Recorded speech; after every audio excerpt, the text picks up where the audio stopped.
नमस्कार स्टूडेंट्स, आप सभी लोग स्वस्थ हैं ऐसी हमारी कामना है ईश्वर से।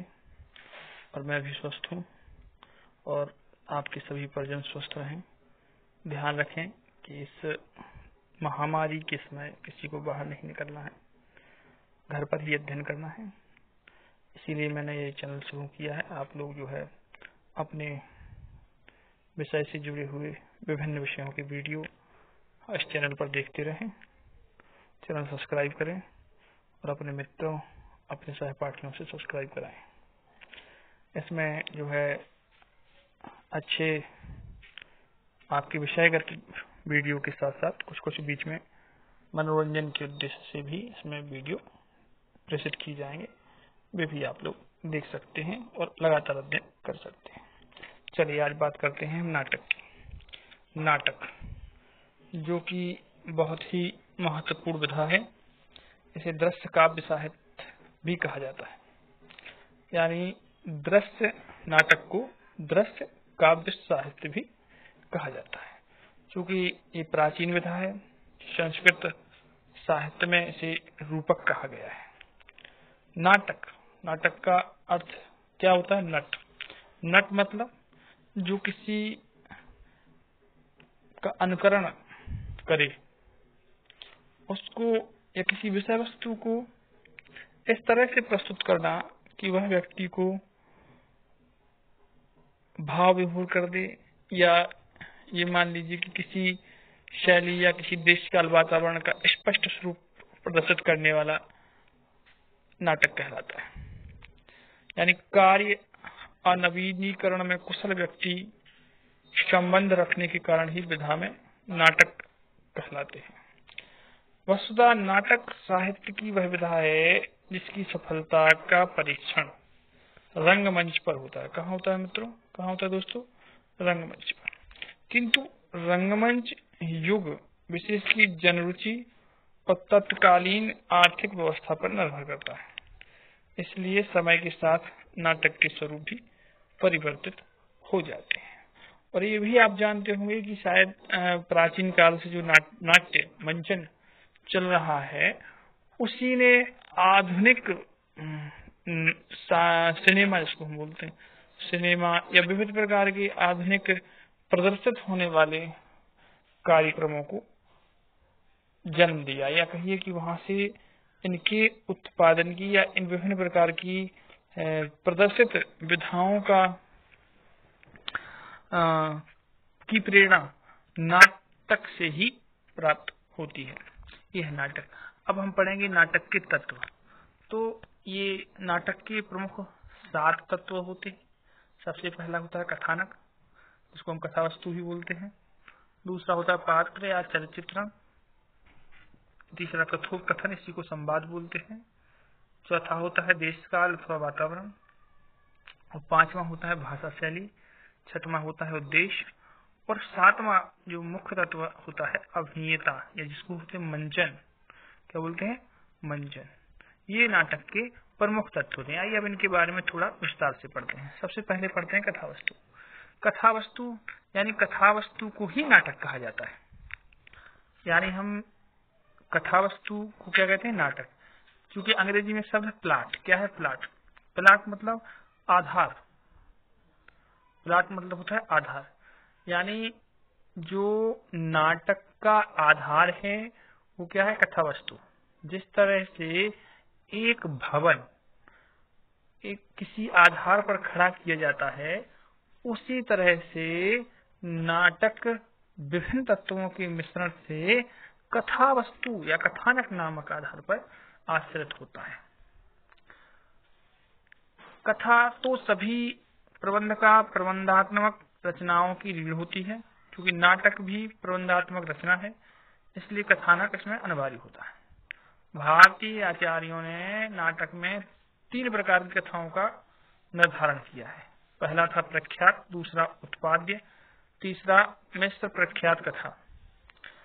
प्रख्यात कथा से तात्पर्य है जब इतिहास और पुराण इनसे संबंधित कथा का वर्णन या इनसे संबंधित कथा का नाट्य रूपांतरण किया जाता है तो वो प्रख्यात कथा कहलाती है।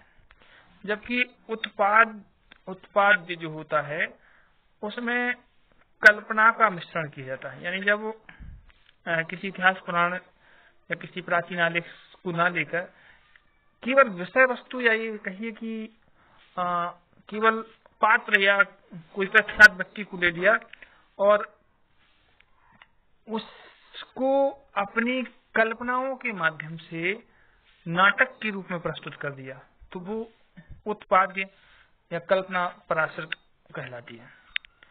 इसके बाद मिश्र कथा भी उसी को बोलते हैं। उसमें प्राचीनता और कल्पना का समावेश होता है, दोनों का समावेश हो जाता है, इसलिए मिश्र कथा कहलाती है। इतिहास मैंने पहले ही बता दिया, इतिहास और कथा दोनों का ही होता है।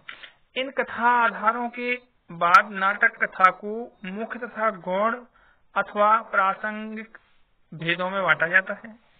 इनमें से प्रासंगिक के भी आगे पताका और प्रकृति है। पताका प्रासंगिक कथा वस्तु मुख्य कथा के साथ अंत तक चलती है, जब प्रकृति बीच में ही समाप्त हो जाती है।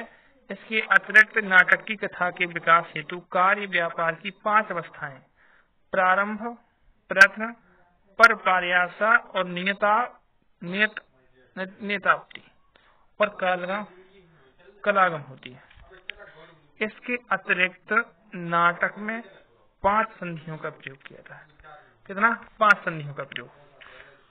वास्तव में नाटक को अपनी कथा वस्तु की योजना में पात्रों और घटनाओं में से इस रूप में संगति बिठानी होती है कि पात्र कार्य व्यापार को अच्छे ढंग से अभिव्यक्त कर सके। नाटककार को ऐसे प्रसंग कथा में नहीं रखना चाहिए जो मंच के संयोग ना हो। यदि कुछ प्रसंग बहुत आवश्यक हैं तो नाटककार को उसकी सूचना कथा में दे देनी चाहिए। ये नाटककार का कर्तव्य होता है। दूसरा जो तत्व है वो है पात्र एवं चरित्र। तो पात्र एवं चरित्र नाटक में नाटक का अपने विचारों, भावों आदि का प्रतिपादन पात्रों के माध्यम से ही करना होता है। यानी हम जो भी नाटक में जो कुछ भी प्रस्तुत करना चाहते हैं उसके प्रस्तुतिकरण में मुख्य भूमिका किनकी होती है? पात्रों की। यानी हम ये कह सकते हैं पात्र बहुत ही महत्वपूर्ण भूमिका का निर्वहन नाटक में करते हैं, यानी उन्हें महत्वपूर्ण स्थान नाटक में प्राप्त होता है। प्रमुख पात्र अथवा नायक कला का अधिकारी होता है तथा समाज को उचित दिशा तक ले जाना वाला होता है।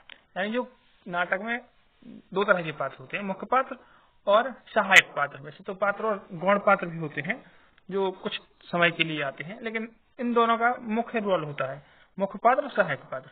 और मुख्य पात्र क्या करता है? नाटक को या जिसको हम नायक भी बोल सकते हैं, नायिका भी बोल सकते हैं, वो क्या करते हैं? नाटक को उचित दिशा देता है।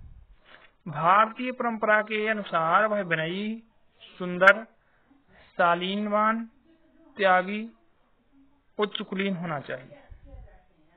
किंतु आज नाटकों में किसान, मजदूर आदि कोई भी पात्र हो सकता है। यानी ये पुराने जो नाटक भारतीय नाटक लिखे गए उनमें कैसे विनयी, सुंदर, शालीनवान, त्यागी, उच्च और कुलीन।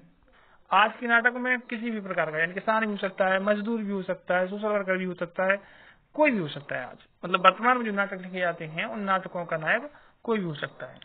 पात्रों के संदर्भ में नाटककार को केवल उन्हीं पात्रों की सृष्टि करनी चाहिए जो घटनाओं को गतिशील बनाने में तथा नाटक के चरित्र पर प्रकाश डालने में सहायक हो। तीसरा जो होता है संवाद। संवाद किसी भी नाटक का जो है महत्वपूर्ण भाग होता है। इसको हम कथोपकथन भी बोलते हैं। पात्रों के वार्तालाप को संवाद या कथोपकथन कहते हैं। कथोपकथन के मुख्य रूप से 2 उद्देश्य होते हैं: कथा वस्तु को अग्रसर करना तथा पात्रों के चरित्र पर प्रकाश डालना। सफल जो कथोपकथन होता है, सफल संवाद होती है, उसकी कुछ विशेषताएं होती हैं। सबसे पहली बात तो कथोपकथन किसी भी नाटक की जान होते हैं। या मान लीजिए एक आत्मा मतलब एक शरीर की आत्मा मुख्य पार्ट होती है। आत्मा के निकल जाने के बाद शरीर की कोई वैल्यू नहीं रह जाती। इसी प्रकार एक नाटक में संवाद आत्मा का काम करते हैं। यदि संवादों को हटा दिया जाए तो नाटक की कोई वैल्यू नहीं रह जाती है। तो चूंकि कथोपकथन संवाद कैसे सजीव और स्वाभाविक कथोपकथन या संवाद ही नाटक को सजीव एवं रोचक बनाते हैं। कथोपकथन की अभाव में नाटक नहीं रह जाएगा। अतः नाटक में कथोपकथन का महत्व स्वयं सिद्ध होता है। अच्छे अथवा सफल कथोपकथन की विशेषताएं इस प्रकार मानी जाती हैं। सबसे पहली विशेषता जो है वे छोटे छोटे हों, अर्थात वे आपसी बातचीत की तरह स्वाभाविक हों। दूसरी चीज, लंबे कथोपकथन व्याख्यानवत होकर नीरस और उबाने वाले बन जाते हैं। दूसरी चीज होती है वे सजीव हो। तीसरा, वो माधुर्यपूर्ण हो, यानी माधुर्य हो उनमें। चौथा, उनमें व्यंग्यात्मकता हो। और पांचवी बात जो होती है उनकी भाषा शैली सुष्ट एवं सरल हो। भाषा के संदर्भ में सर्वाधिक महत्वपूर्ण बात है पात्र अनुकूल हो जाती है। यानी ये महत्वपूर्ण होता है कि जो कथोपकथन है या जो संवाद है वो कैसा हो, नीरस ना हो, तभी जो है और विस्तृत ना होगा। ये विस्तृत और नीरस होते हैं तो निश्चित रूप से उनका प्रभाव नाटक की अभिनीयता पर पड़ता है। इसके बाद जो है वो है देश काल और वातावरण। इसके बाद होता है देश काल व वातावरण, यानी चौथा तत्व है देश काल और वातावरण। देश काल और वातावरण भी नाटक की कथा वस्तु जिस देश काल से संबंधित हो उसका चित्रण नाटक की स्वाभाविकता एवं रोचकता के लिए आवश्यक होता है।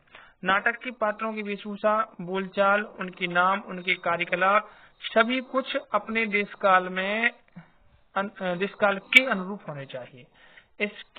इसको देश काल तत्व का निर्वाह कहा जाता है। आपने एकांकी में पढ़ा था संकलन क्रिय, वही संकलन क्रिय यही देश काल वातावरण है। यानी देश काल और वातावरण का महत्वपूर्ण रोल एकांकी में भी होता है और नाटक में भी होता है, और वर्तमान में जैसी जो कहानियां लिखी जा रही हैं उन कहानियों में भी इनका बहुत ही महत्वपूर्ण योगदान होता है।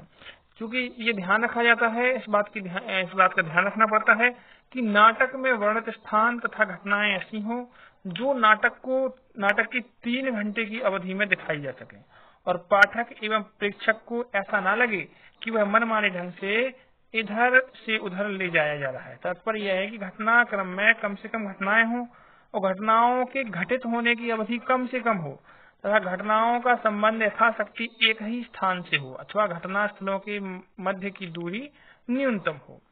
इसमें संकलन त्रय वही मैंने बताया था आपको, कार्य संकलन, काल संकलन तथा स्थान संकलन का निर्वाह कहा जाता है। हम यह देखना चाहते हैं कि दोनों तत्वों का निर्वाह किस सीमा तक सफलतापूर्वक किया गया है। ये महत्वपूर्ण चीज होती है नाटक में, यानी देश काल वातावरण बहुत ही महत्वपूर्ण होता है। आइए अब देश काल वातावरण के बाद भाषा शैली यानी नाटक एक सर्वसाधारण की विषय वस्तु है, अतः उसकी भाषा शैली सरल होना चाहिए, स्पष्ट होनी चाहिए और सुबोध होनी चाहिए। भाषा सरल मतलब आसानी से समझ में आ जाए, स्पष्ट मतलब उसको ज्यादा क्लिष्टता ना हो, मतलब ज्यादा भाव अपने अंदर ना समाहित किए हो, और सुबोध में नहीं आसानी से समझ में आ जानी चाहिए, ऐसी होनी चाहिए। जिससे क्या होता है नाटक में प्रभाविकता का समावेश होता है तथा दर्शक को क्लिष्ट भाषा के कारण बौद्धिक श्रम नहीं करना पड़ता है, अन्यथा रस की अनुभूति में बाधा पहुंचेगी। यानी अगर भाषा क्लिष्ट होगी, शैली कठिन होगी तो निश्चित रूप से दर्शक उससे प्रभावित होंगे। इसलिए ये आवश्यक होती है कि जो है आवश्यकता ये होती है नाटक में कि नाटक की विषय वस्तु कैसी हो, भाषा कैसी हो, सरल हो। अतः नाटक की भाषा सरल व स्पष्ट रूप से प्रभावित होनी चाहिए। अगला जो वो तत्व है वो है उद्देश्य। सामाजिक के हृदय में रक्त का संचार करना ही नाटक का उद्देश्य होता है। यानी समाज के हृदय में रक्त का संचार करना ही क्या होता है, नाटक का उद्देश्य। नाटक के अन्य तत्व इस उद्देश्य के साधन मात्र होते हैं। यानी जो उद्देश्य होता है उसके सभी तत्व कैसे होते हैं, साधन होते हैं। चाहे वो कथा वस्तु हो, चाहे कथोपकथन हो, चाहे पात्र चित्रण हो, चाहे संवाद हो, चाहे क्या बोलते हैं भाषा शैली हो, चाहे अभिनीयता हो। भारतीय दृष्टिकोण सदा आशावादी रहा है, इसलिए संस्कृत के सभी नाटक प्राय सुखांत ही रहे हैं। कैसे रहे? सुखांत, यानी उनका सुखपूर्वक हुआ है। लेकिन पश्चिम के नाटककारों ने या साहित्यकारों ने साहित्य को जीवन की व्याख्या मानते हुए उसके प्रति यथार्थ दृष्टिकोण अपनाया। उसके लिए उसके प्रभाव से हमारे यहाँ भी कई नाटक दुखांत लिखे गए हैं, किंतु सत्य है कि उदास पात्रों के दुखांत अंत में मन खिन्न हो जाता है। अतः दुखांत नाटकों का प्रचार कम होना चाहिए। यानी नाटक का मुख्य उद्देश्य समाज के हृदय में रक्त का संचार करना होता है। दूसरा इसमें जोड़ सकते हैं मनोरंजन भी एक उद्देश्य होता है, कि जो है समाज का मनोरंजन हो। तीसरी चीज इसमें हम जोड़ सकते हैं कि किसी विषय वस्तु को लेकर तात्कालिक समाज के बारे में सबको परिचय कराने का उद्देश्य भी जो है नाटक का होता है। अगला 7वां जो महत्वपूर्ण तथ्य है अभिनेता। यह नाटक की प्रमुख विशेषता होती है और यही जो है नाटक को नाटक बनाती है। नाटक को नाटक के तत्व प्रदान करने का श्रेय इसी को है।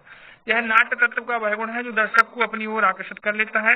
इस संबंध में नाटककार को नाटकों के रूप, आकार, दृश्यों की सजावट और उसके उचित संतुलन, परिधान व्यवस्था, प्रकाश व्यवस्था आदि का पूरा ध्यान रखना होता है। दूसरे शब्दों में लेखक की दृष्टि रंगशाला के विधि विधानों के ओर विशेष रूप से होनी चाहिए। इसी में नाटक की सफलता निहित होती है।